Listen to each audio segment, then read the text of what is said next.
దూర విద్యా విధానంలో doctor B R Ambedkar open university దేశంలోనే మొట్టమొదటి సార్వత్రిక విశ్వవిద్యాలయం. దాదాపు 2.5 దశాబ్దాలుగా దూర విద్యా విధానం ద్వారా కంప్యూటర్ కోర్సును అనుసంధానం చేస్తూ BA, BCom, BSc డిగ్రీ కోర్సులను అందిస్తోంది. పోస్ట్ గ్రాడ్యుయేషన్ స్థాయి, డిగ్రీ, డిప్లొమా స్థాయి కోర్సులను ఔత్సాహికులైన విద్యార్థులకు అందిస్తోంది. డెవలప్మెంట్ స్టడీస్లో centre for economics and social studies ద్వారా ఎంఫిల్, PhDతో పాటు విశ్వవిద్యాలయమే స్వయంగా దూర విద్యా విధాన అంశంపైన PhD వంటి పరిశోధనా కోర్సులు ప్రవేశపెట్టింది. సుమారు 4.5 లక్షల మంది విద్యార్థులు ఈ విశ్వవిద్యాలయం నుంచి ఉన్నత విద్యావకాశాలు పొందుతున్నారు. డాక్టర్ బిఆర్ అంబేద్కర్ సార్వత్రిక విశ్వవిద్యాలయం స్థానికంగా స్వయం బోధనా పద్ధతిలో ముద్రణ రూపంలో రూపొందించిన కోర్స్ మెటీరియల్ అందిస్తోంది. కోర్స్ మెటీరియల్ అధ్యయనానికి సహకరించే విధంగా రేడియో, టెలివిజన్ పాఠ్యాంశాల ఆధారంగా కార్యక్రమాలు ప్రసారం చేస్తోంది. అధ్యయన కేంద్రాల ద్వారా ఏర్పాటు చేసే సలహా సంసర్గ తరగతులు, సైన్స్ ప్రాక్టికల్ సౌకర్యాలు విద్యార్థులకు స్వయం అధ్యయనానికి ఒక చక్కటి అవకాశం. ఇవి విద్యార్థి సమీపంలో ఉండే అధ్యయన కేంద్రం నుంచే పొందొచ్చు.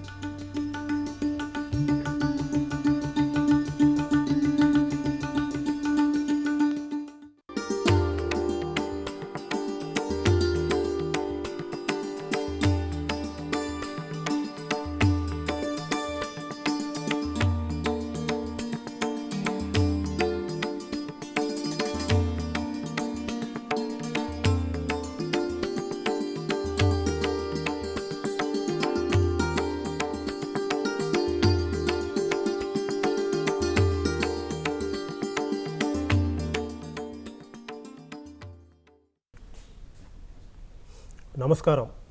డాక్టర్ బిఆర్ అంబేద్కర్ సార్వత్రిక విశ్వవిద్యాలయం విద్యార్థులకు మరియు దూరదర్శన్ యాదగిరి, సప్తగిరి ప్రేక్షకులకు స్వాగతం. నేడు మనం ఈ టెలికాన్ఫరెన్స్లో చర్చించే అంశము నగరీకరణ, పారిశ్రామికీకరణ. ఈ యొక్క పాఠ్యాంశము MA ద్వితీయ సంవత్సరం సమాజశాస్త్ర విద్యార్థుల ఉపయోగార్థం. ఈ చర్చా కార్యం అంతా కూడా 1 గంట సమయం ఉంటుంది. ఈ గంట సమయంలో మొదటి 40 నిమిషాలు ఈ చర్చనీయ అంశంపై విషయ నిపుణులు వారి యొక్క చర్చా కార్యక్రమాన్ని కొనసాగిస్తూ ఉంటారు. మిగతా 20 నిమిషాల సమయంలో విద్యార్థులు ఈ అంశంపై ఏమైనా సందేహాలు ఉన్నట్టయితే వారి యొక్క సందేహాలను మా ఫోన్ నంబర్లకు ఫోన్ చేసి వారి యొక్క సందేహాలను నివృత్తి చేసుకోవాల్సిందిగా విజ్ఞప్తి చేస్తున్నాం. మా యొక్క ఫోన్ నంబర్లు 04027031431, మరొక నంబరు 04027031432, అదేవిధంగా 27031433. ఈ 3 నంబర్లకు మీ యొక్క ప్రశ్నలను ఫోన్ ద్వారా తెలియజేసి మీ యొక్క సందేహాలను నివృత్తి చేసుకోగలరు. ముఖ్యంగా విద్యార్థులకు గమనించవలసినటువంటి విషయం ఏంటి అనంటే, మీరు అడగదలిసినటువంటి ప్రశ్నలు సూటిగా, క్లుప్తంగా ఈరోజు చర్చనీయ అంశానికి సంబంధించినవి మాత్రమే అడగవలసిందిగా కోరుతూ ఉన్నాం.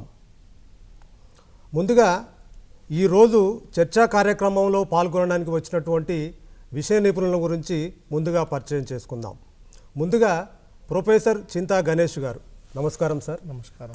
ప్రొఫెసర్ చింతా గణేష్ గారు డిపార్ట్మెంట్ ఆఫ్ సోషియాలజీ, ఉస్మానియా యూనివర్సిటీలో బోర్డ్ ఆఫ్ స్టడీస్ చైర్మన్గా మరియు ఏపీ సెట్ స్టేట్ లెవెల్ కోఆర్డినేటర్గా మరియు IAS, Group 1 లాంటి కోర్సులలో సోషియాలజీ సబ్జెక్ట్ శిక్షకులుగా వారి యొక్క సేవలు అందిస్తూ ఉన్నారు.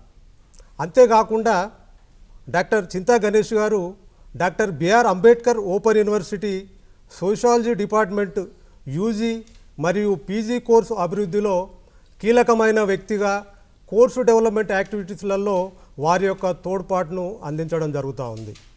అదేవిధంగా ఇంకొక విషయ నిపుణులైనటువంటి ప్రొఫెసర్ పి కమలారావు గారి గురించి కూడా పరిచయం చేసుకుందాం. నమస్కారం మేడం. నమస్కారం. ప్రొఫెసర్ పి కమలారావు మేడం గారు కూడా ఉస్మానియా యూనివర్సిటీ డిపార్ట్మెంట్ ఆఫ్ సోషియాలజీలో వివిధ హోదాలలో విధులు నిర్వర్తించినారు. మరియు వీరికి కూడా అంబేద్కర్ ఓపెన్ యూనివర్సిటీతో అవినాభావ సంబంధం ఉంది.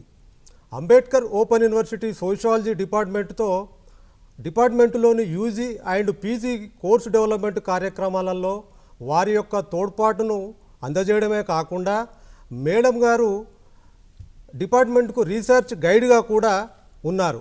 ఈ మధ్య కాలంలోనే వీరి పర్యవేక్షణలో ఒక పిహెచ్డి డిగ్రీ అవార్డు కూడా కావడం జరిగింది. ఇప్పుడు మన చర్చా కార్యక్రమాన్ని మొదలు పెడదాం. ముఖ్యంగా నగరీకరణ, పారిశ్రామికీకరణ ఏదైతే ఉందో ఇది శాస్త్ర సాంకేతిక రంగాలలో అభివృద్ధి మరియు పెట్టుబడిదారీ వ్యవస్థ అనుకూలమైనటువంటి వాతావరణమే ఈ పారిశ్రామికీకరణకు మనం నాందిగా చెప్పవచ్చు. అయితే ఎప్పుడైతే పారిశ్రామికీకరణ ఉందో ఈ పారిశ్రామికీకరణ ఫలితమే మనము నగరీకరణ అని చెప్తూ ఉంటాం.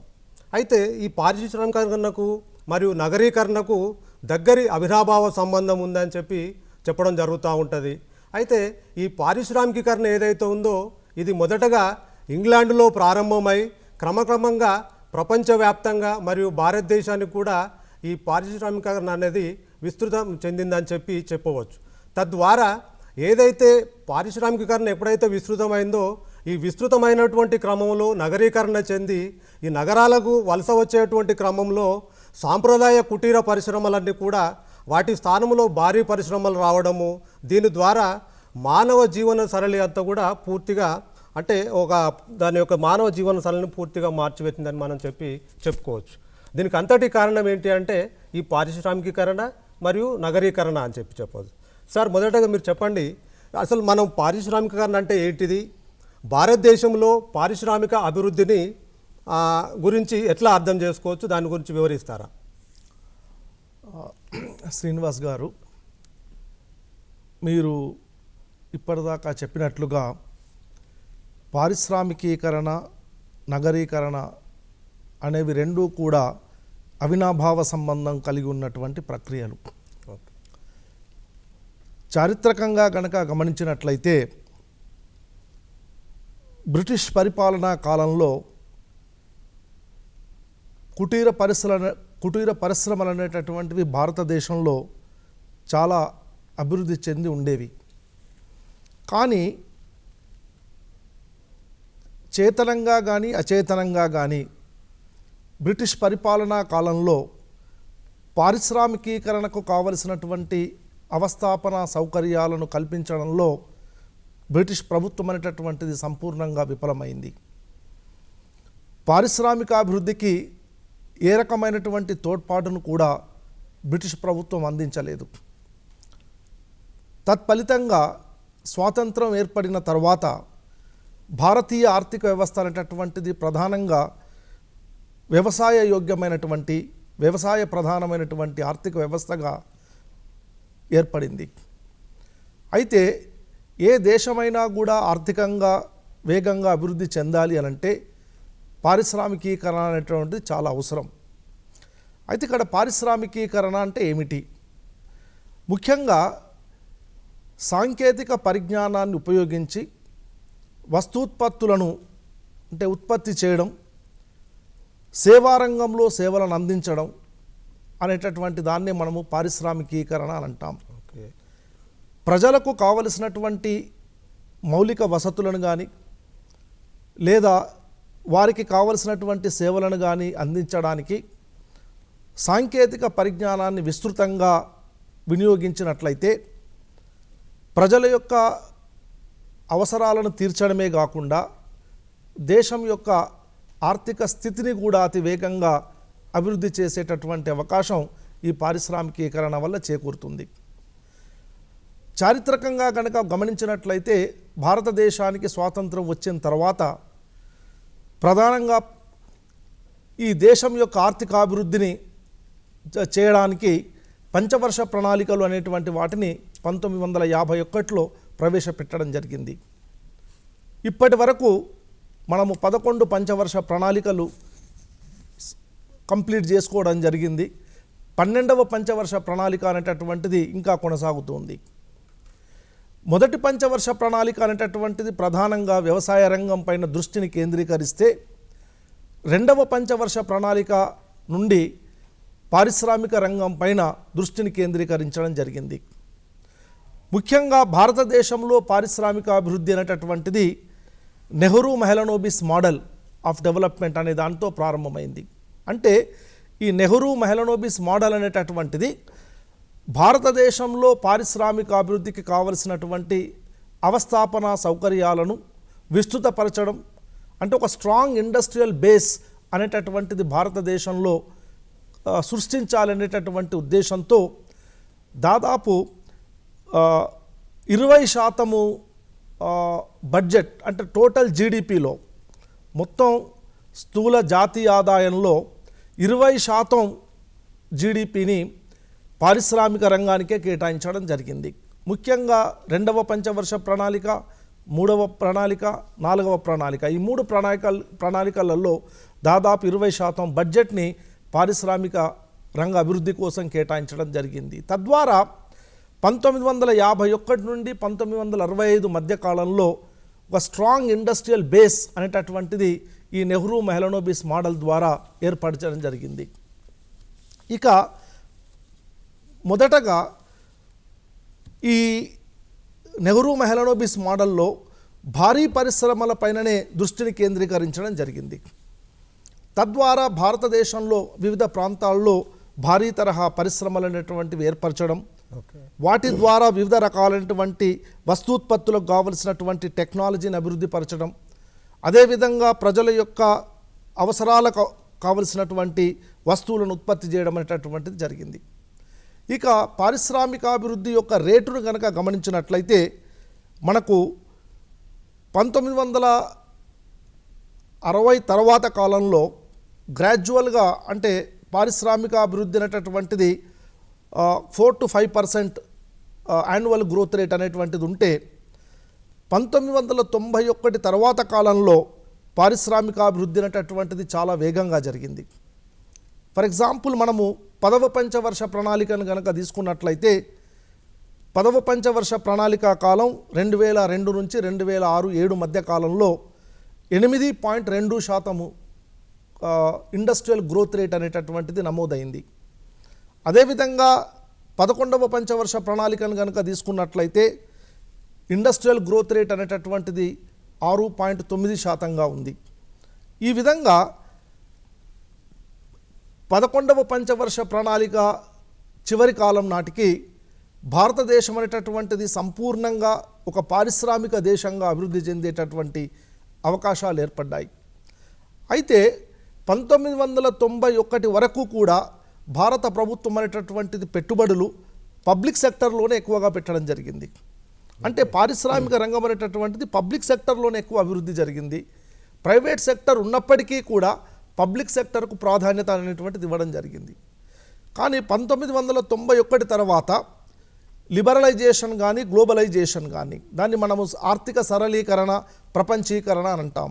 ఈ ప్రక్రియల మూలంగా ప్రభుత్వం అనేటటువంటిది పబ్లిక్ సెక్టర్లో పెట్టుబడులు పెట్టే దాని నుంచి విత్డ్రా అయ్యి ప్రైవేట్ సెక్టర్ అనేటటువంటి దాన్ని ప్రోత్సహించడం జరిగింది. 91 తర్వాత ముఖ్యంగా సేవారంగంలో భారతదేశంలో పారిశ్రామిక అభివృద్ధి అనేటువంటిది గణనీయంగా జరిగింది.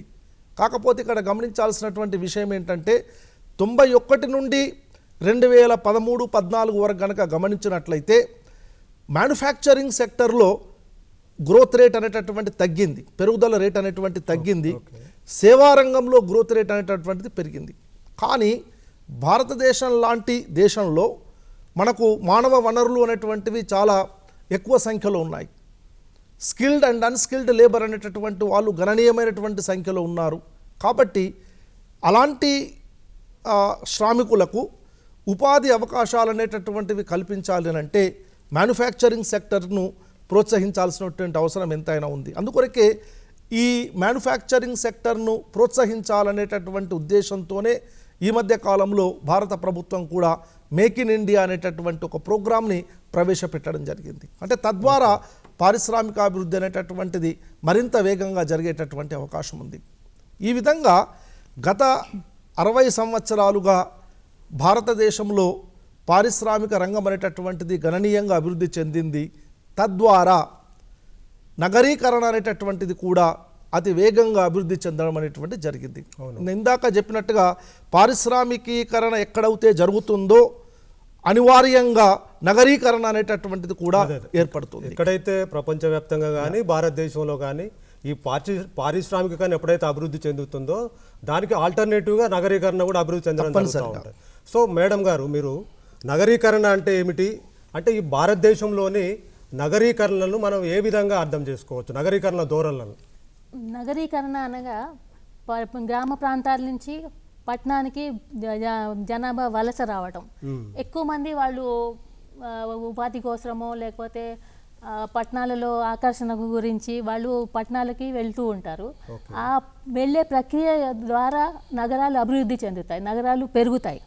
అదే మనకి నగరీకరణ అనే ప్రక్రియ ఏర్పడుతుంది. దానివల్ల ఇప్పుడు ఇది క్రమేపీ గ్రాడ్యువల్గా జనాలు పెరుగుతూ ఉంటారు, అర్బన్ గ్రోత్ అనేది ఏర్పడుతుంది. అర్బన్ గ్రోత్ ఏర్పడినప్పుడు వాళ్ళు ఈ సరిహద్దులు పెరుగుతాయి. ఎందుకంటే అందరినీ అక్కడ అకామిడేట్ చేయాలి, అందరూ నివసించాలంటే సరిహద్దులు పెరగాలి. ఫిజికల్ బౌండరీస్ అర్బన్ ఏరియాస్కి పెరుగుతూ ఉంటాయి. అంటే మేడం, మనం ఇప్పుడు నగరీకరణ అంటే దానికి ఏమన్నా ఒక డెఫినేషన్ ఇవ్వచ్చు, అంటే ఇంత జనాభా ఉంటేనో లేదంటే ఇంత పరిధిలో ఉంటే? భారతదేశం ఈ సెన్సస్ ప్రకారం ఒక స్థలంలో 5,000 మంది జనాభా ఉండాలి.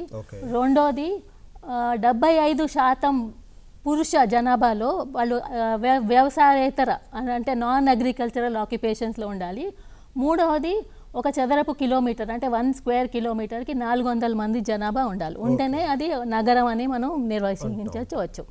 ఇప్పుడు మనం UN ప్రొజెక్షన్స్ చూసుకుంటే యునైటెడ్ నేషన్ ప్రొజెక్షన్ ప్రకారం వాళ్ళు ఏమన్నారంటే 2008 వరకు ప్రపంచంలో సగం జనాభా నగరాలకి వచ్చేస్తారని చెప్పి అంచనా వేశారు. అది ఎంతవరకు కరెక్ట్ అయిన అనేది మనకు స్టాటిస్టిక్స్ ద్వారా తెలుసుకోవాలి. కానీ వాళ్ళు ఇంకోటి ఏమన్నారంటే 2050 వరకు 64% అభివృద్ధి చెందే దేశాలు డెవలపింగ్ నేషన్స్లో మరియు 86% మన డెవలపింగ్ నేషన్స్లో 86% అభివృద్ధి చెందిన దేశాలు దట్ ఈస్ డెవలప్డ్ నేషన్స్లో నగరీకరణ అనేది ఏర్పడుతుంది. అర్బనైజేషన్ అంతవరకు పోతుంది, అంటే బాగా అర్బనైజ్ అయిపోతాయని చెప్తారు. ఇంకొకటి ఏమంటే ఇప్పుడు అర్బనైజేషన్ అనేది ఇది ఈ మధ్య జరిగినది కాదు, అనేక ప్రాచీన కాలం నుంచి వచ్చే ఒక ప్రక్రియ. ఇప్పుడు మనం చూసుకుంటే మన భారతదేశంలో మొహంజదారో, హరప్ప ఇవన్నీ కూడా డెవలప్డ్ సిటీస్ అని చెప్పుకోవచ్చు. అదే రకంగా మనము ఇప్పుడు హిస్టారికల్గా చూస్తే మన ప్రపంచవ్యాప్తంగా ఇండస్ట్రియల్ రెవల్యూషన్, ఇప్పుడు గణేష్ గారు చెప్పినట్టుగా పారిశ్రామిక విప్లవం ద్వారా ఈ నగరీకరణ అనేది చాలా వేగంగా అందుకుంది. ఇప్పుడు అర్బన్ పాపులేషన్ ఇప్పుడు 19th సెంచరీలో వలస వల్ల, తర్వాత జనాభా పెరుగుదల వల్ల, అంటే ఒకటి మైగ్రేషన్, 2 డెమోగ్రఫిక్ ఎక్స్పాన్షన్ వల్ల నగరాలు పెరిగాయి. ఉదాహరణకు తీసుకుంటే ఇంగ్లాండ్లో 1801 మళ్ళీ 1891 చూసుకుంటే 17% నుంచి 72%కి అర్బన్ పాపులేషన్ అనేది పెరిగిపోయింది. సో ఇదంతా మనకి పారిశ్రామికీకరణ వలన అని అనుకోవచ్చు. ఇంకోటి ఏమంటే ఇప్పుడు మనకు ఈ పాశ్చాత్య దేశాల్లో నగరీకరణ అనేది చాలా వేగంగా జరిగింది. మన భారతదేశంలో అంత వేగంగా జరగలేదు, కానీ ఇప్పటికీ కూడా భారతదేశంలో నగరీకరణ ప్రక్రియ నడుస్తూ ఉన్నది. ఎందుకంటే పల్లెల నుంచి పట్టణాలకి వలస వస్తూనే ఉన్నారు. ఎందుకంటే ఇక్కడ ఒక రకమైన అట్రాక్షన్ అనుకోండి, లేకపోతే ఉపాధి కోసం, లేకపోతే ఇప్పుడు పల్లెల్లో వాళ్ళు భూములు కోల్పోవటం. భూములు ఎందుకు కోల్పోతారంటే ఇది భూ కబ్జాదారులు ఉంటారు, లేకపోతే ఘర్షణలు ఉంటాయి. దానివల్ల వాళ్ళు భూములు కోల్పోయి కాకుండా ఒకప్పుడు ఉన్నటువంటి ఏదైతే చిన్న చిన్న కుటీర పరిశ్రమలు ఉన్నాయో ఆ కుటీర పరిశ్రమలన్నీ కూడా ఈ రోజు ఈ పారిశ్రామికీకరణ వల్ల అవి రావడం, దానివల్ల వాళ్ళు వలస వచ్చి ఇక్కడ ఇంకో ఆర్థిక అభివృద్ధి చెందొచ్చు, మంచి ఉద్యోగాలు సంపాదించవచ్చు, బాగా చదువుకోవచ్చు, పట్నాలో ఉంటే మనకి చాలా వసతులు కలుగుతాయి అనే ఒక అట్రాక్షన్ తోటి వలస వస్తూ ఉంటారు. సార్ గణేష్ సార్ గారు, మీరు చెప్పండి, ఇప్పుడు ఏదైతే మేడం గారు అన్నారో ఈ పారిశ్రామికీకరణ ప్రభావం వల్ల నగరీకరణ చెందింది, నగరీకరణ ప్రత్యేకంగా నగరీకరణ చెందడానికి కావాల్సిన అంటే కారణాలు ఏంటి అంటే ఎక్కడైతే గ్రామీణ ప్రాంతాలలో ఉన్నారో లేదంటే ఇతర ప్రాంతాల్లో ఉండేటువంటి వ్యక్తులందరూ ఎవరైతే ఉన్నారో ఈ పారిశ్రామికీకరణ ఎక్కడైతే పరిశ్రమల్లో అక్కడికి వచ్చి వీళ్ళంతా ఇక్కడ చేరడం వల్ల ఇక్కడ ఉద్యోగాల కోసము దీనికోసం ఇక్కడ చేరడం వల్ల మనకు విపరీతమైనటువంటి నగరీకరణ పెరిగింది, అంటే చాలా ప్రాంతాలు కూడా. సో కాబట్టి అసలు నగరీకరణ ప్రభావము ఆయా ప్రాంతాలపైన ఎక్కడైతే నగరీకరణ చెందిందో ఆ నగరాలపైన ఈ నగరీకరణ ప్రభావము మరి దాని యొక్క పర్యవసానాలు ఏ విధంగా ఉంటే దాని గురించి వివరిస్తారా? శ్రీనివాస్ గారు, ఏ ప్రపంచంలో ఏ దేశంలో అయినా కూడా పారిశ్రామికీకరణ అనేటటువంటిది ఎంత వేగంగా జరుగుతుందో నగరీకరణ కూడా అంతే వేగంగా జరుగుతుంది. ఓకే. ఎందుకంటే గ్రామీణ ప్రాంతాల్లో ఉన్నటువంటి ప్రజలు జీవనోపాధి కోసం కానీ లేదా విద్యా ఆరోగ్య సౌకర్యాల కోసం కానీ లేదా తమ జీవన విధానాన్ని మెరుగుపరుచుకోవాలనేటటువంటి ఆకాంక్షతో కానీ నగర ప్రాంతాలకు వలస రావడం జరుగుతూ ఉంటుంది. అయితే దీనికి ఒక విషయం మేడం గారు ఇంతకుముందే స్టాటిస్టిక్స్ చెప్పారు. ఆ స్టాటిస్టిక్స్కి ఇంకా కొన్ని విషయాలని మనము యాడ్ చేసేటువంటి అవకాశం ఉంది. ఏంటంటే మనము భారతదేశంలో నగరీకరణ ధోరణులను కనుక చూస్తే, అంటే ట్రెండ్స్ ఆఫ్ అర్బనైజేషన్ అనే దాన్ని కనుక గమనిస్తే 1951లో అంటే స్వాతంత్రం వచ్చిన తర్వాత భారతదేశంలో నగర జనాభా అనేటటువంటిది కేవలము 62.4 మిలియన్లు. అంటే మొత్తం భారతదేశ జనాభాలో కేవలము 17.3% మాత్రమే నగర జనాభా. అలాంటిది 2011 సెన్సస్ ప్రకారము నగర జనాభా అనేటటువంటిది 377.1 మిలియన్స్, అంటే దాదాపు 37 నుంచి 38 కోట్లకు నగర జనాభా అనేటటువంటిది పెరిగింది. అంటే మొత్తం భారతదేశ జనాభాలో ఇది 31.2%. అంటే ఇదే రకంగా గనక ఈ నగర జనాభా పెరుగుతూ పోయినట్లయితే 2030 నాటికి దాదాపు 42.8%, అంటే 600 మిలియన్లు నగర జనాభా ఉండేటటువంటి అవకాశం ఉంది. ఎందుకంటే ఈ జనాభా శాస్త్రవేత్తల ప్రకారము 2025-26 నాటికి భారతదేశ జనాభా అనేటటువంటిది 140 కోట్లు అయ్యేటటువంటి అవకాశం ఉంది. ప్రస్తుతం 121 కోట్లు ఉంది. ఇది 140 కోట్లు అయ్యేటటువంటి అవకాశం ఉంది. ఈ 140 కోట్లలో 60 కోట్ల జనాభా దాదాపు నగర జనాభానే ఉండేటటువంటి దాదాపుగా 50% అనుకోవచ్చు. అయితే మనము రాష్ట్రాల వారిగా కూడా కనుక గమనించినట్లయితే మనకు ఇంకా అన్ని రాష్ట్రాలలో నగర జనాభా అనేటటువంటిది పెరగలేదు. కేవలం మనకు మహారాష్ట్ర, ఉత్తరప్రదేశ్, తమిళనాడు ఈ 3 రాష్ట్రాలలోనే ఈ నగర జనాభా అనేటటువంటిది అత్యధికంగా ఉంది.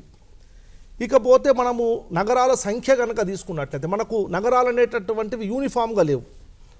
కొన్ని ప్రాంతాల్లో రకరకాలైనటువంటి నగరాలు మనకు కనబడుతూ ఉంటాయి. ఉదాహరణకు 1 లక్ష జనాభా ఉన్నటువంటి నగరాల సంఖ్యను కనుక తీసుకుంటే 1951లో ఆ సంఖ్య 72గా ఉండేది. ఇవాళ 2011 నాటికి ఆ సంఖ్య 468కి పెరిగింది.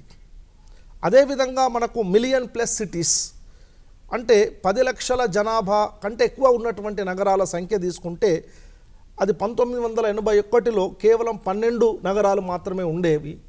ఇవాళ 2011 నాటికి ఆ సంఖ్య 53కు చేరింది.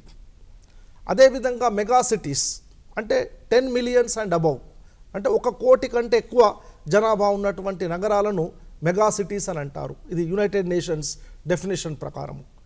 ఈ మెగా సిటీస్ అనేటువంటివి ప్రధానంగా 3 ఉన్నాయి: గ్రేటర్ ముంబై, ఢిల్లీ అండ్ కలకత్తా. ఈ 3 నగరాలలో 1 కోటికి పైగా జనాభా అనేటటువంటి ఉంది. ఈ రకంగా ఇవన్నీ కూడా పెద్ద నగరాలు. ఇవి కాకుండా మనకు సెన్సస్ టౌన్స్ అని అంటారు, అంటే చిన్న చిన్న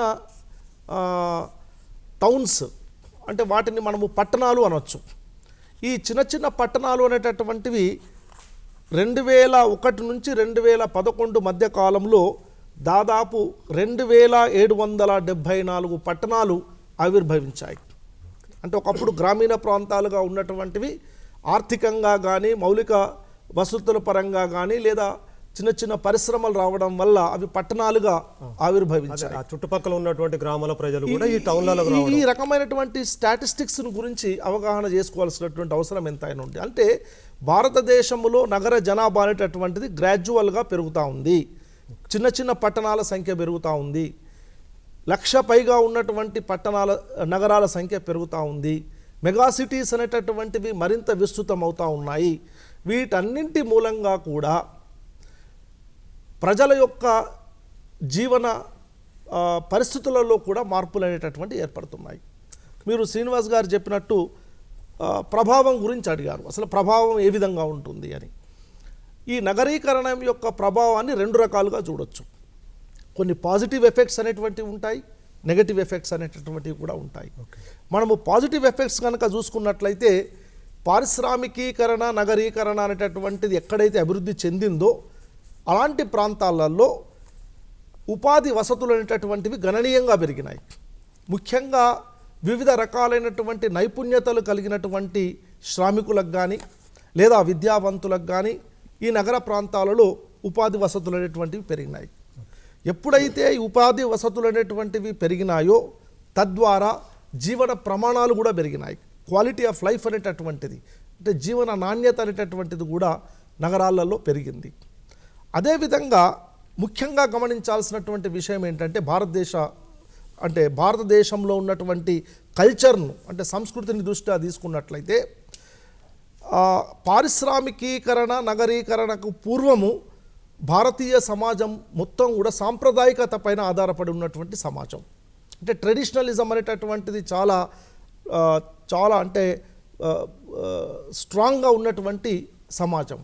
బట్ అలాంటిది పారిశ్రామికీకరణ నగరీకరణ ప్రభావం మూలంగా ఇవాళ ఆధునికీకరణ కానీ వివేచనాత్మకత పెరగడం రేషనలిజం కానీ అదేవిధంగా ఇండివిజువలిజం వైయక్తికవాదం అనేటటువంటిది పెరగడం కానీ జరిగింది. ఇది ప్రధానమైనటువంటి ఎఫెక్ట్. అది అంటే అంతకుముందు ఉన్నటువంటి సమిష్టివాదం స్థానంలో వైయక్తికవాదం పెరిగింది. ఫర్ ఎగ్జాంపుల్ మనము కుటుంబ వ్యవస్థ కనుక తీసుకున్నట్లయితే అంతకు పూర్వము ఉమ్మడి కుటుంబ వ్యవస్థ అనేటటువంటిది ప్రాబల్యంగా ఉండేది.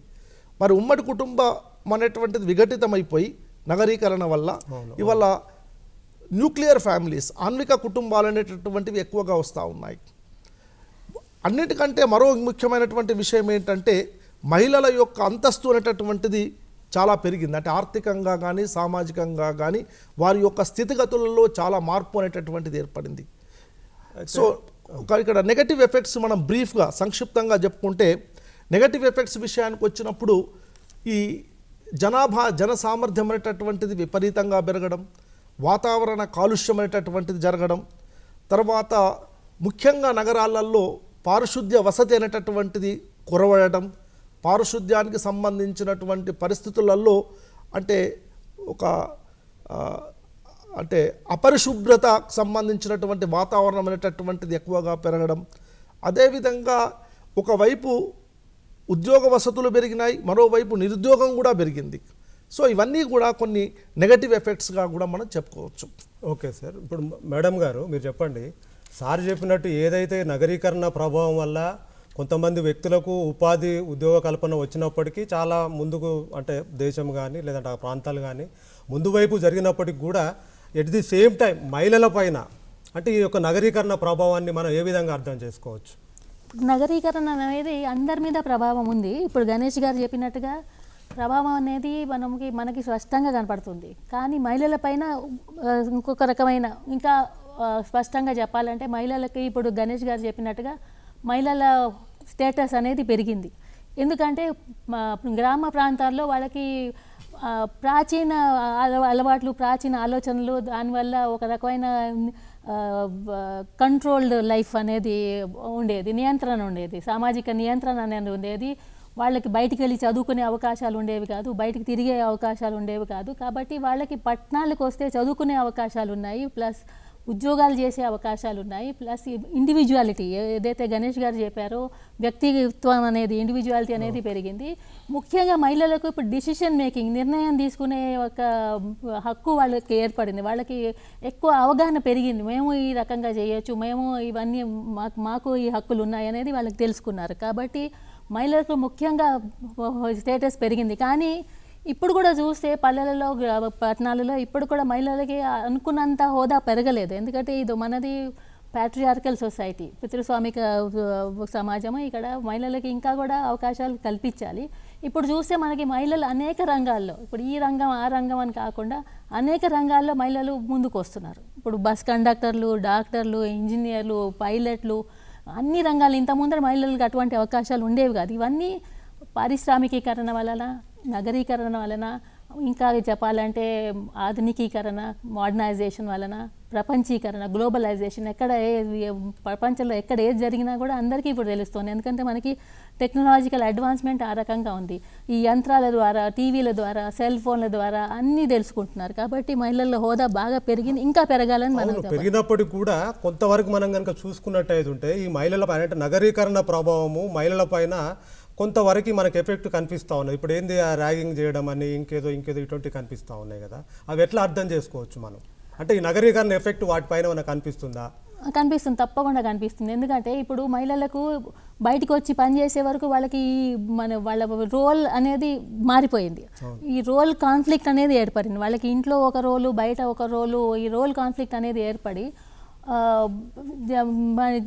ఒక రకమైన అవగాహన ఉంది లేదు అని కూడా చెప్పుకోవచ్చు. దానివల్ల వాళ్ళకి కన్ఫ్యూజన్ స్టేట్లో ఉన్నారు. ఏది చేయొచ్చు, ఏది చేయవద్దు, ఎక్కడ వెళ్ళొచ్చు, ఎవరితో తిరగవచ్చు. ఇప్పుడు మనం చూస్తున్నాం న్యూస్ పేపర్లలో, టీవీలలో అనేక అత్యాచారాలు మహిళల మీద జరుగుతున్నాయి. అవి వాళ్ళ మహిళలకి తెలిసి కూడా కొన్ని ట్రాప్స్లో పడుతున్నారు. ఇప్పుడు చాలా విషయాలు, ఇప్పుడు రేప్ కానీ, మన సైబర్ ఇది ఏమంటారు, సెల్ ఫోన్ ద్వారా సైబర్ క్రైమ్స్, ఇటువంటివి ఫోన్లలో వాళ్ళని సతాయించడము, అటువంటివి చాలా జరుగుతున్నాయి. వాళ్ళు తెలియక కొన్ని ట్రాప్స్లో పడుతున్నారు. కాబట్టి మహిళలకు ఈ నగరీకరణ వలన ఒక రకమైన స్వేచ్ఛ ఏర్పడింది. ఆ స్వేచ్ఛ వల్ల వాళ్ళకి ఏది చూసుకోవాలో, ఏది వద్దనుకోవాలో అనేది తెలియని స్థితిలో ఉన్నారు. దానికి మనం వాళ్ళకి సరి అయిన అవగాహన కల్పించే ప్రోగ్రామ్స్ పెట్టాలి. సార్ గణేష్ సార్, మీరు చెప్పండి. ఇప్పుడు మేడం గారు చెప్పినట్టు ఈ మహిళల పైన ఉన్నటువంటి నగరీకరణ ప్రభావం కానీ, ఇంతకుముందు మీరు చెప్పినట్టు ఏదైతే నగరాలలో ఉన్నటువంటి సమస్యలు, ఏదైతే స్పేస్ తక్కువ ఉండడము, లేదంటే మురికి వాడలు ఉండడము, ఇటువంటి అన్ని చాలా సమస్యలు ఉన్నాయి కదా. ఇటువంటి వాటికి అంటే ఈ నగర సమస్యలు ఏవైతే ఉన్నాయో, ఈ నగర సమస్యల పరిష్కారానికి ఏ రకమైనటువంటి చర్యలు తీసుకుంటే బాగుంటుందో మీరు వివరిస్తారా? అయితే ఈ నగరాల్లో ఉన్నటువంటి సమస్యల విషయానికి వచ్చినప్పుడు ప్రధానంగా నగరాలలో ఉన్నటువంటి సమస్యలు ఏంటో తెలుసుకోవాల్సినటువంటి అవసరం ఉంది. ఓకే. నగరాలలో ఉన్నటువంటి ప్రధానమైనటువంటి సమస్యలు, వాస్తవికంగా అనేకమైనటువంటి సమస్యలు ఉన్నాయి. అందులో ప్రధానంగా చర్చించుకోవాల్సినటువంటి సమస్యలు హౌసింగ్ సమస్య, అంటే గృహ సమస్య. ఎందుకంటే ఈ పెద్ద నగరాలకు, ముఖ్యంగా మనము మెట్రోపాలిటన్ సిటీస్ కనుక తీసుకున్నట్లయితే, ముఖ్యంగా భారతదేశంలో ముంబై కానీ, కలకత్తా కానీ, ఢిల్లీ కానీ, హైదరాబాద్ ఇలాంటి నగరాలను కనుక తీసుకున్నట్లయితే దాదాపు ప్రతిరోజు వేల సంఖ్యల్లో ప్రజలు వలస రావడం అనేటటువంటిది జరుగుతూ ఉంది. ముఖ్యంగా నగర ప్రాంతాలలో జరిగేటటువంటి జనాభా వృద్ధి రేట్ అనేటటువంటిది అది కేవలం వలస వల్లనే. అయితే వలసలను ఆపేటటువంటి ప్రయత్నాలు జరిగినప్పటికీ కూడా వలస ధోరణిలో మాత్రం పెద్ద మార్పు అనేటువంటిది రాలేదు భారతదేశంలో. అది దానికి చాలా కారణాలు ఉన్నాయి. అయితే గ్రామీణ ప్రాంతానికి వలస వచ్చేటటువంటి ప్రజల యొక్క ఆర్థిక స్థితిగతులను తీసుకున్నట్లయితే, ఆర్థికంగా ఉన్నత స్థితిలో ఉన్న వాళ్ళు వలస వస్తున్నారు, ఆర్థికంగా చాలా తక్కువ స్థాయిలో ఉన్నటువంటి వాళ్ళు కూడా వలస వస్తున్నారు. అయితే ఆర్థిక స్థితి స్వల్పంగా, అంటే అతి తక్కువగా ఉన్నటువంటి వాళ్ళ యొక్క సంఖ్య చాలా విపరీతంగా ఉంది. అలాంటి ప్రజలు నగరానికి వలస రాగానే మొట్టమొదట ఏర్పడేటటువంటి సమస్య గృహ సమస్య. దీనివల్ల అంతేకాకుండా వాళ్ళ ఆర్థిక స్థితి కూడా చాలా తక్కువగా ఉంటుంది కాబట్టి అవును. ఒక మంచి రెసిడెన్షియల్ లొకాలిటీస్లో ఉండేటటువంటి ఆర్థిక స్తోమత వాళ్ళలో ఉండదు. తద్వారా అనివార్యంగా వాళ్ళు మురికి వాడలలోనే నివసించేటటువంటి పరిస్థితి ఏర్పడతా ఉంది. కాబట్టి మీరు భారతదేశంలో ఉన్నటువంటి అన్ని నగరాలు, చిన్న నగరాలు కానీ పెద్ద నగరాలను కానీ తీసుకున్నట్లయితే దాదాపు 30 to 40% జనాభా మురికి వాడల్లోనే నివసిస్తున్నారు. అంటే గృహ సమస్య, మురికివాడల సమస్య అనేటటువంటిది ప్రధానమైనటువంటి సమస్య. వాస్తవికంగా ఐక్యరాజ్య సమితి అంటే United nations declaration of human rights ప్రకారం కనుక చూస్తే ఏ దేశంలోనైనా కూడా ఒక వ్యక్తి ఒక మానవీయమైనటువంటి పరిసరాలలో జీవించాలి. కానీ ఇక్కడ అంటే ఇన్హ్యూమన్ కండిషన్స్, అమానవీయమైనటువంటి పరిస్థితులలో నగరాలలో ప్రజలు నివసిస్తూ ఉన్నారు. వారికి కావలసినటువంటి బేసిక్ ఫెసిలిటీస్ అనేటటువంటివి ఏది లేకుండా నివసిస్తూ ఉన్నారు. ఇది ప్రధానమైనటువంటి సమస్య. ఇవాళ భారతదేశంలో ఉన్నటువంటి కేంద్ర ప్రభుత్వం కానీ రాష్ట్ర ప్రభుత్వం కానీ ప్రధానంగా ఈ గృహ సమస్య పైన, మురికివాడల సమస్యలపైన దృష్టిని కేంద్రీకరించాల్సినటువంటి అవసరం చాలా ఉంది. ఈ మధ్య కాలంలోనే రాష్ట్ర ప్రభుత్వం కూడా డబుల్ బెడ్రూమ్ స్కీమ్ అనేటటువంటి దాన్ని ప్రవేశపెట్టారు. దాన్ని ఎఫెక్టివ్గా కనుక ఇంప్లిమెంట్ చేసినట్లయితే ఈ మురికివాడలు, గృహ సమస్యకు సంబంధించినటువంటి వాటిని కొంతవరకు మనము అధిగమించేటటువంటి అవకాశం ఉంది. రెండవది ప్రధానమైనటువంటి అంశం ఏంటంటే పారిశుద్ధ్యం. ఇవాళ ఏ నగరాన్ని తీసుకున్నా కూడా ధనిక వర్గాలు నివసించేటటువంటి ప్రాంతాలకు, పేద ప్రజలు నివసించేటటువంటి ప్రాంతాలకు చాలా తేడా అనేటటువంటిది మనకు కనబడుతుంది. ఇది అన్ని నగరాలలో ఉంది. కాబట్టి ధనిక పేద వర్గాలు నివసించేటటువంటి అనేటువంటి ప్రమేయం లేకుండా నగరాలలో నివసిస్తున్నటువంటి ప్రజలందరికీ కావలసినటువంటి మౌలిక వసతులు కనుక కల్పించినట్లయితే ఈ పారిశుద్ధ్య సమస్యను మనం అధిగమించవచ్చు. ముఖ్యంగా ఈ పారిశుద్ధ్యానికి సంబంధించినటువంటి దాంట్లో అంటే ఆ సమస్యను డే టు డే బేసిస్ మీద సాల్వ్ చేసే విధంగా ఒక ప్రభుత్వ యంత్రాంగాన్ని నిర్మించాల్సినటువంటి అవసరం ఉంది. అంటే ఉదాహరణకు మనకు వ్యర్థ పదార్థాలు ఉన్నాయి, చెత్త అనేటటువంటిది ఉంది. దీన్ని డైలీ బేసిస్గా అంటే క్లియర్ చేసేటటువంటి టెక్నాలజీ అనేటటువంటి దాన్ని మనం ఉపయోగించాలి. దానికి కావలసినటువంటి మ్యాన్ పవర్ అనేటటువంటి దాన్ని వినియోగించాలి. వారికి కావలసినటువంటి జీతభత్యాలు అనేటటువంటివి సక్రమంగా ఇచ్చేటటువంటి పరిస్థితిని కల్పించాలి. అటువంటప్పుడే ఈ పారిశుద్ధ్య సమస్య అనేటటువంటి దాన్ని మనం పరిష్కరించడానికి అవకాశం ఉంటుంది. ఇక్కడ గణేష్ గారి ఒక్క నిమిషం చెప్పాలంటే, మీరు చెప్పిన దానికి వౌ అనేది ఒకటి వచ్చింది, వెల్త్ అవుట్ ఆఫ్ వేస్ట్ అనేది. సో అది కూడా మనం ఇంప్లిమెంట్ అయ్యేటట్టుగా చూసుకోవాలి. Sorry for the interruption. అంటే అది కరెక్ట్ మేడం గారు చెప్పినట్టుగా. ఇప్పుడు ఈ వ్యర్థ పదార్థాల నుండి ఏ రకమైనటువంటి అంటే వెల్త్ను మనం క్రియేట్ చేయవచ్చు అనేటటువంటి టెక్నాలజీని ఉపయోగించాలి. ఇకపోతే మరో సమస్య ట్రాన్స్పోర్టేషన్ అండ్ ట్రాఫిక్ కంజెషన్.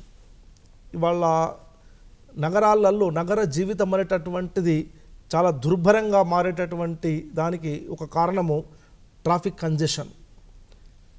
నగరంలో ఏ ప్రదేశానికి వెళ్ళినా కూడా రోడ్లు ఇరుకుగా ఉండడమో లేదా రోడ్లు వెడల్పుగా ఉన్నప్పటికీ కూడా ఈ నియమ నిబంధనలు అనేటటువంటివి పకడ్బందీగా పాటించకపోవడం వల్ల కూడా ఈ సమస్యలు అనేటటువంటివి ఏర్పడతా ఉన్నాయి. అంటే ఈ ట్రాఫిక్ను నియంత్రించడం అనేది ఒకటైతే, పబ్లిక్ ట్రాన్స్పోర్టేషన్ అనేటటువంటి దాన్ని ఇంకెక్కువగా ఏర్పరచడం, అంటే ప్రైవేట్ ట్రాన్స్పోర్టేషన్ అనేటటువంటి దాన్ని నిరుత్సాహపరిచి పబ్లిక్ ట్రాన్స్పోర్టేషన్ అనేటటువంటి దాన్ని కనుక ప్రోత్సహించినట్లయితే ఈ ట్రాఫిక్ కంజెషన్ అనేటటువంటి సమస్యను కొంతవరకు అధిగమించేటటువంటి అవకాశం ఉంటుంది. ముఖ్యంగా నగరాలలో ఇవాళ మెట్రోపాలిటన్ సిటీస్లలో ఉన్నటువంటి సమస్య ఏమిటంటే డీవియన్స్ అండ్ క్రైమ్, అంటే విచలనం అని అంటాం. అంటే ప్రతి వ్యక్తి తనకిష్టమున్నట్టుగా జీవించాలనేటటువంటి ప్రవర్తన ఎక్కువ కావడం వల్ల నేర ప్రవర్తన అనేటటువంటిది కూడా చాలా ఎక్కువ అవుతూ ఉంది. ఇది ఇలాంటి సమస్యలు చాలా ఉన్నాయి. దానికి అడిగి సార్ మనం తర్వాత దాని గురించి చర్చించుకుందాం. అంతకన్నా ముందు మేడం గారు మీరు చెప్పండి, ఇప్పుడు ఏదైతే మనం పారిశ్రామికీకరణ అనుకుంటా ఉన్నామో ఈ పారిశ్రామికీకరణ వల్ల నగరాలలో బాగా సమస్యలు ఏర్పడినప్పుడు ఎక్కడైతే కొంతవరకు ఒక నగరం అనేది కొంత స్పేసెస్ వరకు ఉంటా ఉంది, దాని స్పేస్ని అయితే ఎవరు జరపలేము. ఆ నగరాలు అతిపెద్ద నగరాలుగా ఇంకా ఏవైతే నగరీకరణ చెందినటువంటి నగరాలు ఉన్నాయో ఆ నగరాలు మరింత విస్తృతం కాకుండా చేయడానికి మనం ఎటువంటి చర్యలు తీసుకోవచ్చు? ఒకటి సరైన ప్రణాళిక ఉండాలి. సిటీ ప్లానింగ్ అనేది చాలా ముఖ్యమైనది. ఆ ప్లానింగ్ అనేది ఏర్పరచుకోవడానికి మనకి ప్లానింగ్ బాడీస్ ఉన్నాయి. సరైన పద్ధతిలో ప్లానింగ్ చేసుకుని చేస్తే నగరాలు ఎక్కువగా విస్తరించకుండా సరైన పద్ధతిలో విస్తరించి జనాభా ఎవరైతే ఉన్నారో వాళ్ళకి సరైన వసతులు కల్పించాలి. ఇప్పుడు ఇంత ముందర అనుకున్నట్టుగా ఈ మురికివాడలు ఏర్పడుతున్నాయి. మురికివాడలకు బదులుగా మంచి ఇళ్ళు, పక్కా ఇళ్ళు నిర్మించి వాళ్ళకు ఉండే వసతులు కల్పిస్తే నగరాల్లో కొంతవరకు సమస్యలు తగ్గుతాయి. ఇంకొక ఇంపార్టెంట్ విషయం ఏదైతే ఉందో, నగరాల్లో కాలుష్యం అనేది చాలా భయంకరమైన సమస్య. అది మనకి శబ్ద కాలుష్యం ఒకటి, వాతావరణ కాలుష్యం ఒకటి, మూడోది మనకి నీటి కాలుష్యం. వీటి వల్ల అనేక అనారోగ్య సమస్యలు ఏర్పడుతున్నాయి. దానికి అధిగమించేందుకు ఆరోగ్య కేంద్రాలు సరైన ప్రణాళిక ఉంటే కానీ ఆరోగ్యాలు దెబ్బతింటే నగరాల్లో నివసించడం చాలా కష్టం.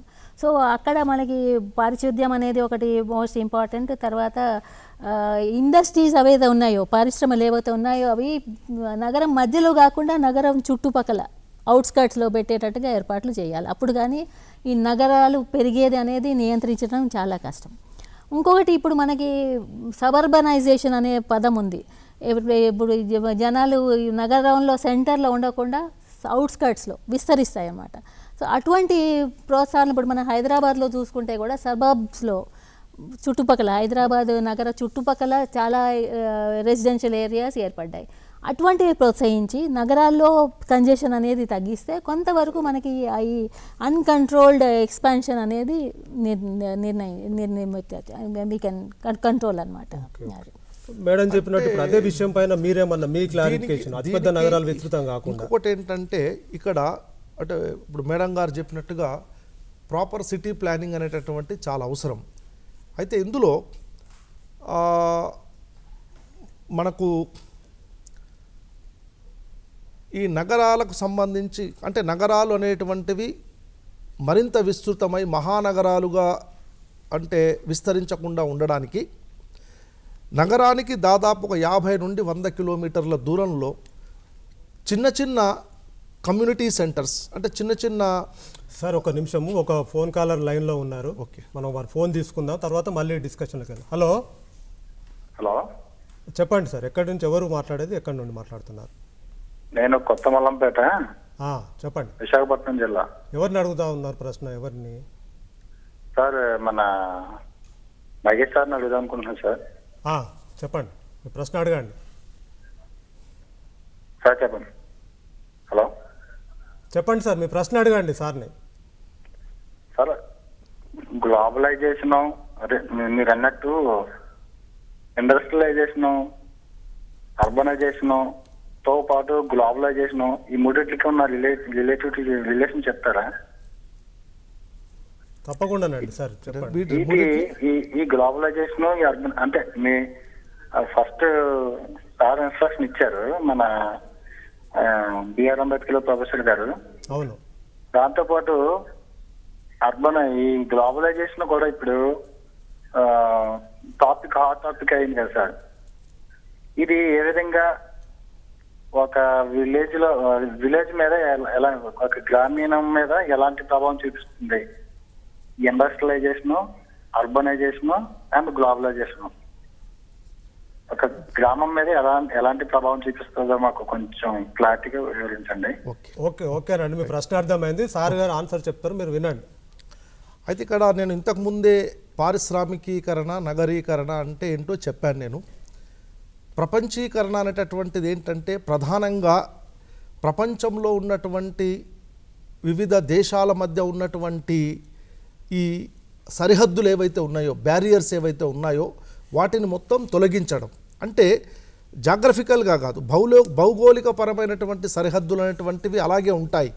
కానీ ఒక దేశం మరో దేశంతో ఉండేటటువంటి వ్యాపార సంబంధాలు కానీ, లేదా సాంస్కృతిక సంబంధాలు కానీ ఆర్థిక సంబంధాలు కానీ మరింత విస్తృతం చేయడం అనేటటువంటిదే గ్లోబలైజేషన్.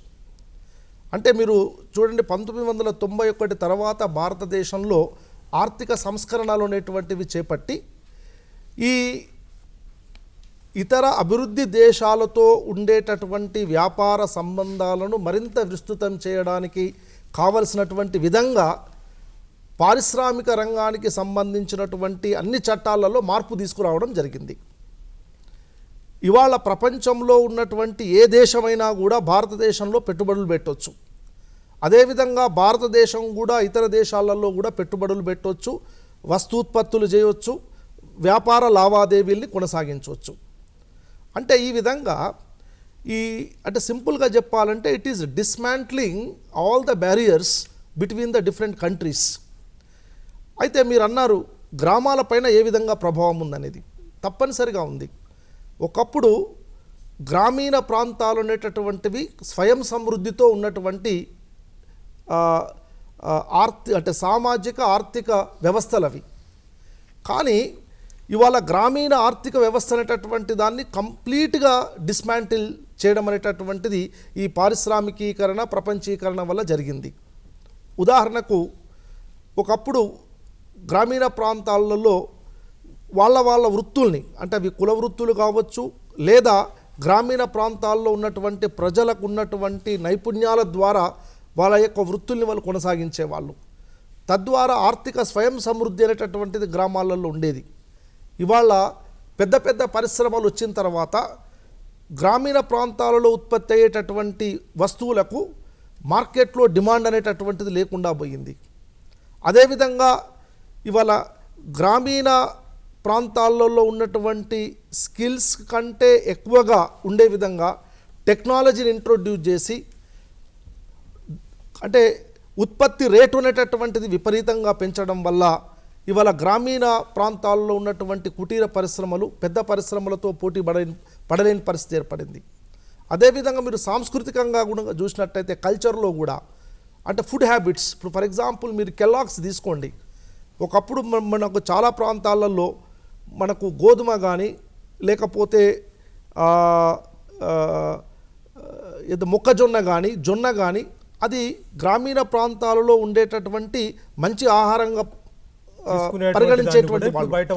ఇప్పుడు ఇవాళ కెల్లాగ్స్ అనేటటువంటి వాళ్ళు మన రైతులు పండించినటువంటి మొక్కజొన్ననే కొని వాళ్ళు కార్న్ ఫ్లేక్స్ అనేటువంటివి తయారు చేసి ఓకే సార్, ఈ విధంగా మొత్తం మీద అయితే ఎక్కడైతే గ్రామీణ ప్రాంతాల్లో ఉండేటువంటి అన్ని వసతులు ఏవైతున్నాయో అవన్నీ కూడా ఇవాళ చెడిపోవడం, అంటే ఈ పారిశ్రామిక వలన అవన్నీ కూడా అది గ్లోబలైజేషన్ వల్ల నాశనం కావడం జరిగింది. సార్ ఇంకొక ఫోన్ కాలర్ మనకి లైన్లో ఉన్నారు, వారి ఫోన్ కాల్ కూడా తీసుకున్నారు. హలో హలో, చెప్పండి సార్, చెప్పండి.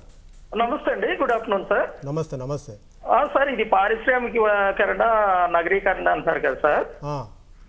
పారిశ్రామికీకరణ వల్ల ఒక రకంగా మంచిదే, సంతోషించవలసిన విషయమే. విపరీతమైన కాలుష్యం, విపరీతమైన జనాభా పెరుగుదల వల్ల మురికి వాళ్ళు అది అనేకమైన ఇదయ్యి పట్టణాల్లో సిటీస్ లో చాలా, ఒక చోట ఏమో క్రౌడ్ ఉంటుంది సార్, బాగా ఎక్కువ మురికి వాళ్ళు ఉంటున్నాయి, ఒక చోట అసలే ఉండదు.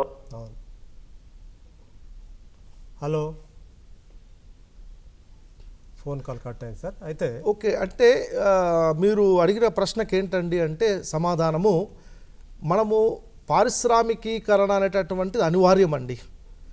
ఏ దేశమైనా కూడా నేను ఇంతకుముందే చెప్పినట్లుగా ఆర్థికంగా అభివృద్ధి చెందాలి అని అంటే పారిశ్రామిక రంగాభివృద్ధి, అదేవిధంగా నగరాల అభివృద్ధి అనేటటువంటిది అనివార్యం. కాకపోతే ఈ రెండు ప్రక్రియలు ప్రజల యొక్క జీవన విధానం పైన నెగటివ్గా ఇన్ఫ్లుయెన్స్ చేసే విధంగా ఉండకుండా వాటిని పాజిటివ్గా ఏ విధంగా మలుచుకోవచ్చు అనేటువంటి విధంగా ప్రణాళికలు ఉండాలి.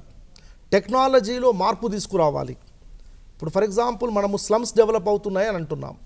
దానికి స్లమ్స్లో ఉన్నటువంటి సమస్యలు ఏంటి, ఏ రకంగా స్లమ్స్ సమస్యల్ని మనం పరిష్కరించవచ్చు అనేటటువంటి దానికి సరి అయినటువంటి సిటీ ప్లానింగ్ కనుక ఉంటే గ్రాడ్యువల్గా స్లమ్స్లో ఉన్నటువంటి సమస్యలన్నీ కూడా పరిష్కరించు. అది చాలా అంత తీవ్రమైన సమస్య అనేటువంటిది ఏం కాదు. కానీ ప్రభుత్వం కానీ పాలసీ మేకర్స్ కానీ సిటీ ప్లానర్స్ కానీ వాళ్ళ యొక్క దృష్టిని కేంద్రీకరించి అక్కడ ఉన్నటువంటి సమస్యల్ని పరిష్కరించడానికి ప్రయత్నం చేయాలి. అంటే చాలా వరకు మనకేమవుతుందంటే ఆ రకమైనటువంటి సీరియస్ ప్రయత్నం అనేటటువంటిది గతంలో జరిగినట్టుగా లేదు. కాబట్టి ఇప్పుడున్నటువంటి ప్రభుత్వాలు కానీ లేకపోతే ఈవెన్ పారిశ్రామిక రంగం, ఇవాళ కార్పొరేట్ సోషల్ రెస్పాన్సిబిలిటీ అనేటువంటిది వచ్చింది.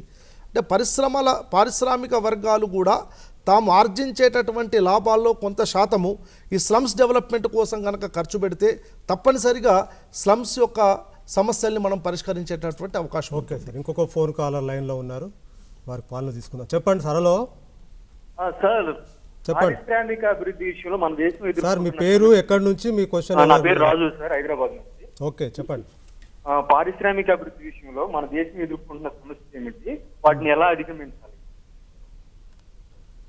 అంటే ఇప్పుడు ఇందాక చెప్పినట్టుగా వాస్తవికంగా ఇంతవరకు జరిగినటువంటి పారిశ్రామిక అభివృద్ధి కానీ నగరాభివృద్ధి కానీ మనకున్నటువంటి జనాకి ఇంకా సమాంతరంగా కానీ సమతుల్యంగా కానీ జరగలేదు. ఫర్ ఎగ్జాంపుల్, మీరు ఇవాళ యూరోపియన్ కంట్రీస్ కనుక తీసుకుంటే అక్కడ దాదాపు 80% ప్రజలు ఇవాళ నగరాలలోనే నివసిస్తున్నారు. మరి అదే మనము భారతదేశం విషయానికి వచ్చినప్పుడు హార్డ్లీ 32% మాత్రమే నగరాలలో ఉన్నారు. రాబోయే కాలంలో 40%, 50% నగరాలలో ఉండేటటువంటి పరిస్థితి ఉంటుంది. కాబట్టి ఇక్కడ టెక్నాలజీ అనేటటువంటి దాన్ని ఇంకా అభివృద్ధి జరగాలి. టెక్నాలజీని ప్రజలు ఉపయోగించుకోవాలి. టెక్నాలజీ అనేటటువంటిది తమ జీవన విధానంలో భాగంగా, అంటే తమకు ఒక క్వాలిటీ లైఫ్ అనేటటువంటి ఉండే విధంగా ప్రజలు కనుక టెక్నాలజీని ఉపయోగించుకున్నట్లయితే చాలా రకాలైనటువంటి సమస్యల్ని మనం అధిగమించడానికి అవకాశం ఉంటుంది.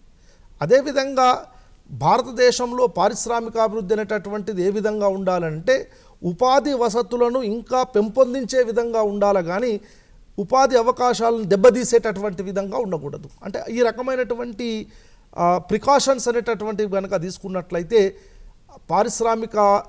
పారిశ్రామికీకరణ వల్ల వచ్చేటటువంటి సమస్యల్ని మనము చాలా సునాయాసంగా అధిగమించేటటువంటి అవకాశం ఉంటుంది. మేడం, మీరు చెప్పండి. అంటే ప్రధానంగా ఈ నగరీకరణ వల్ల మనకు ఎక్కువ ఈరోజు కొన్ని డిసీజ్ కనిపిస్తూ ఉన్నాయి. అంటే దానికి మెయిన్ కారణం ఏంటంటే మనం ఈ వాతావరణ కాలుష్యం అంటూ ఉంటాం. అంటే ఏ రకమైనటువంటి వాతావరణ కాలుష్యాలు మనకి నగరీకరణ వల్ల మనకు ఎక్కువ రిఫ్లెక్ట్ అవుతా ఉన్నాయి, ఏమన్నా వివరించండి. ఇప్పుడు వాతావరణ కాలుష్యం అంటే మనకి ఇప్పుడు పరిశ్రమలు ఏర్పడడం వల్ల పొగ, వేస్ట్, ఇంకా నీటిలో వేస్ట్ అవన్నీ వదిలేతాము. దానివల్ల ఆ పొగ, ఆ వేస్ట్ మ్యాటర్ అన్ని మనమే పిలుస్తున్నాం, మనకే తిరిగి వస్తున్నాయి. దానివల్ల అనేక ఆరోగ్య సమస్యలు వస్తున్నాయి. అవే కాకుండా ఇప్పుడు నగరాలకి సంబంధించిన వ్యాధులు, ఇప్పుడు ఫర్ ఎగ్జాంపుల్ క్యాన్సర్ వంటి వ్యాధులు, స్ట్రెస్, గుండె సంబంధించిన వ్యాధులు, తర్వాత షుగర్ సంబంధించిన వ్యాధి, డయాబెటీస్, ఇవన్నీ కూడా బాగా పెరుగుతున్నాయి. ఎందుకంటే నగరాల్లో జీవన శైలియే మారిపోయింది. ముందుగా ఉన్నట్టుగా స్వచ్ఛంగా వండుకొని తింటాం అవి పోయింది. ఇప్పుడు ఫాస్ట్ ఫుడ్ సెంటర్స్, ఈ ఏమంటారు, ఈ షాపింగ్ మాల్స్, ఇవన్నీ వాళ్ళకు ఉన్నటువంటి టైం కంజెస్టెడ్ వల్ల, ఈ పారిశ్రామికీకరణ వల్ల వాళ్ళు చేసే ఉద్యోగ వల్ల టైం లేక మహిళలు కూడా బయట ఫుడ్ తినచ్చు, బయటకు వెళ్ళిపోవచ్చు. ఫాస్ట్ ఫుడ్ సెంటర్స్, పిల్లలు కూడా వాళ్ళు ఎంకరేజ్ చేస్తున్నారు, ఫాస్ట్ ఫుడ్, బర్గర్లు, పిజ్జాలు ఇవి తింటే బాగుంటుంది. ఇప్పుడు అంత ముందర గణేష్ గారు చెప్పినట్టుగా జొన్నలు, మొక్కజొన్నలు తినకుండా కార్న్ఫ్లేక్స్, ఇంకేవో అటువంటి తింటే అదొక స్టేటస్ సింబల్. ఇప్పుడు నేను రొట్టె తింటున్నాను అనకుండా నేను బ్రెడ్ తింటాను, లేకపోతే నేను ఇంకోటి బర్గర్ తింటానంటే ఒక రకమైన స్టేటస్ సింబల్గా ఫీల్ అవుతారు. దానివల్ల అనారోగ్యం వల్ల అనేకం వస్తాయనేది ఎవరు గుర్తించటం లేదు. ఓకే సార్, మేడం చెప్పినట్టు మనం ఏదైతే ఇప్పుడు వాతావరణ కాలుష్యం అనుకుంటా ఉన్నామో, ఈ పారిశ్రామికీకరణ వల్ల పరిశ్రమలు వదిలిపెట్టేటువంటి ఏదైతే వ్యర్థ పదార్థాలు ఉన్నాయో నీళ్ళల్లో, దాని ద్వారా లెడ్ రావడము, సీసం లాంటి అటువంటి వాటర్నే యూజ్ చేసి ఈ సిటీ అవుట్స్కట్స్లో ఉన్నటువంటి ప్రాంతాలలో కూడా ఈ కూరగాయలు అవన్నీ పండించడం, వాటిని మనం తినడం వల్ల అనేక రకాలైనటువంటి ఈ రోగ సమస్యలు రావడం, ఇవన్నీ బాగానే ఉన్నాయి. సో ప్రధానంగా చివరిగా మనం చెప్పుకునేది ఏంటంటే, ప్రధానంగా ఈ పారిశ్రామికీకరణ లేదంటే నగరీకరణ వల్ల ఈ మురికి వాడలు, వాతావరణ కాలుష్యము, లేదంటే ఈ నగరాలలో పెరిగినటువంటి సైబర్ క్రైమ్, నేరం లాంటి ఈ సమస్యలను పరిష్కరించడానికి మీరేమైనా సూచనలు ఇస్తారా? అంటే నగరాలలో ఉన్నటువంటి సమస్యల్ని పరిష్కరించాలి అంటే మొట్టమొదట కావాల్సింది ఏంటంటే పటిష్టమైనటువంటి ప్రభుత్వ యంత్రాంగం, ముఖ్యంగా సిటీ ప్లానింగ్కి సంబంధించి, అదేవిధంగా ఈ నేర ప్రవర్తనను నియంత్రించడానికి. ఆల్రెడీ మనకు ప్రభుత్వ యంత్రాంగాలు అనేటువంటివి ఉన్నాయి, కాకపోతే వాటిని పటిష్టపరచాల్సినటువంటి అవసరం ఉంది. ఉదాహరణకు మున్సిపాలిటీస్ ఉన్నాయి. ఈ మున్సిపాలిటీస్ అనేటటువంటివి ఎఫెక్టివ్గా ఫంక్షనింగ్ చేసేటటువంటి విధంగా వారికి కావలసినటువంటి టెక్నాలజీని అందజేయడం కానీ, వారికి కావలసినటువంటి మానవ వనరులను అందజేయటం కానీ, అలాంటి వాటిపైన ప్రభుత్వం దృష్టిని కేంద్రీకరించాలి. ఇక్కడ ఏమవుతుంది అంటే నగరాలు విస్తృతమవుతూ ఉన్నాయి, కానీ దానికి కావలసినటువంటి విధంగా టెక్నాలజీని ఉపయోగించడం లేదు, మానవ వనరులను అంతకంటే మనం ఎక్కువగా కేటాయించడం లేదు. ఇది ఒక ప్రధానమైనటువంటిది. రెండవ అంశం ఏమిటనంటే ఈ నేర ప్రవృత్తి అనేటటువంటిది పెరిగేటటువంటి అవకాశాలు ఉన్నాయి. ఎందుకంటే నగర ప్రాంతాల్లో రకరకాలైనటువంటి పర్సనాలిటీస్ ఉన్నటువంటి ప్రజలు ఉంటారు.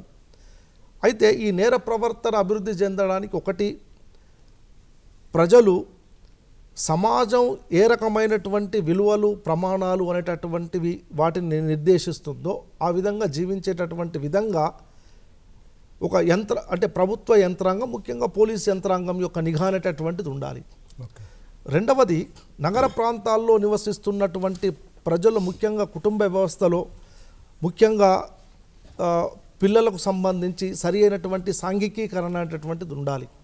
అంటే ఎథికల్ వాల్యూస్ కానీ వాల్యూ సిస్టమ్ అనేటటువంటిది పిల్లలకు నేర్పించాలి. మూడవ అంశం ఏంటంటే ఎక్కడైతే నేరం జరుగుతుందో అక్కడ తీవ్రమైనటువంటి పనిష్మెంట్ అనేటటువంటిది ఉంటుంది అనేటటువంటి ఒక భయము ప్రజలలో ఉండాలి.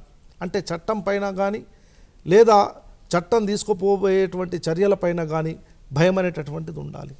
సో ఆ విధంగా చట్టాన్ని కనుక అమలు కనుక చేసినట్లయితే ఈ నేర చరిత్ర కలిగినటువంటి వ్యక్తులను కొంత కంట్రోల్ చేయడం కానీ, లేకపోతే వారు చేసినటువంటి నేరానికి అనుగుణంగా శిక్షణ కానీ కనుక మనము అమలు చేయగలిగితే ఇలాంటి ప్రవర్తన ఎక్కువయ్యేటటువంటి అవకాశం ఉండదు. ఇకపోతే మిగతా సమస్యల విషయానికి వచ్చినప్పుడు సిటీ ప్లానింగ్ అనేటటువంటిది చాలా అవసరం.